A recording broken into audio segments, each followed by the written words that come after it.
普通老百姓不要玩油电混合的宝马啊 ，B48的发动机主要的通病就是漏水的问题，一定要看好了，大哥啊。金爷的这台宝马5系8年仅仅开了14万公里，因为高温漏水，车子彻底不能一点点往下滴呢，看到吧？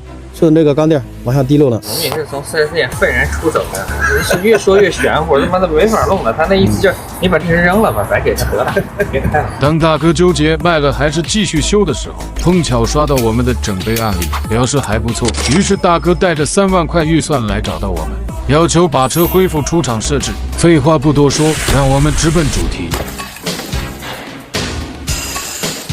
发动机整备。拆开看看里面到底什么情况。来，大哥们，这一台混动的宝马5系啊，发动机下来了啊，出现了高温呲钢垫的问题，咱们看它厉不厉害啊？看这啊，这是钢垫，知道吗？拿开它这个烧的有点厉害，看到吗？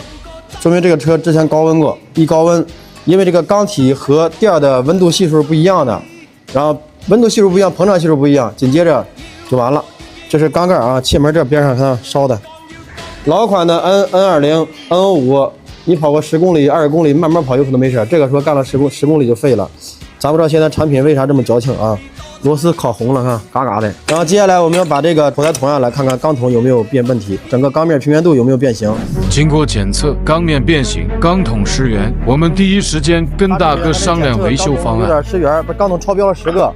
然后现在咱们这个不能用，就想办法说的是，就说不行就找个拆车的，重新咱们再检测，重新下套去。可以啊，可以。因为新的不行，新的一个钢盖那得好太贵了。这个等于咱们找一个好点的，然后哪怕咱们重新检测，重新哪怕需要下套呢，有4800块钱，是有问题。没问题，没问题，费用上不是问题啊，杰哥。你不能让它全换呀，太贵了。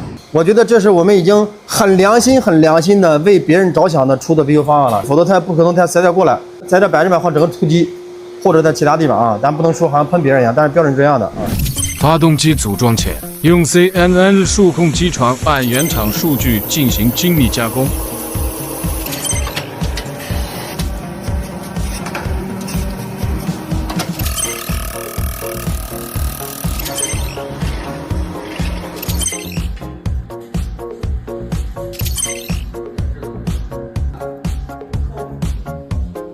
发动机全套原厂件到位，调用原厂数据库进行组装。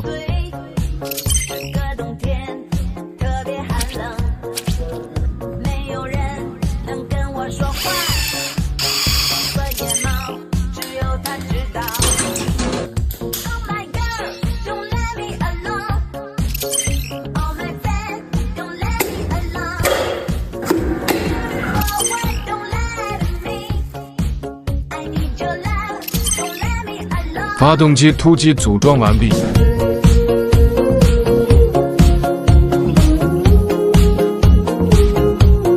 咱们这个混动的宝马5系啊，发动机要上车了啊！上车之前要做个烟雾测试，来确保发动机外围没有漏气啊，大哥啊，看好了啊，雾气特能的啊，往这一插，边上有漏气的吗？没有，没问题啊。接下来咱们开始做第2步啊，就是冷启动啊。好，熄火。再来一把来，好了，完美啊！发动机上车前清洗机槽。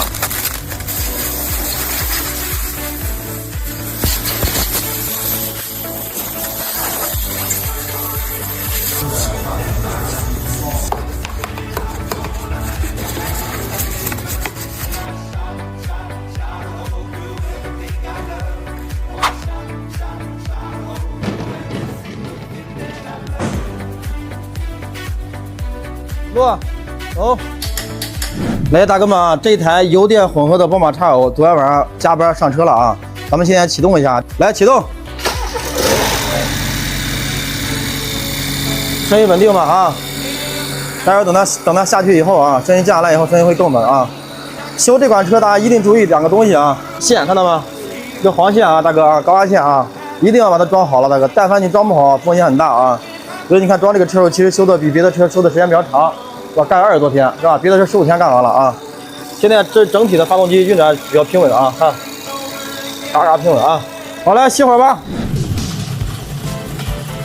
车主反映轮胎也做了普通动平衡，可是轮胎抖动的问题始终没有解决。咱们进行美国亨特道路力检测，一次搞定。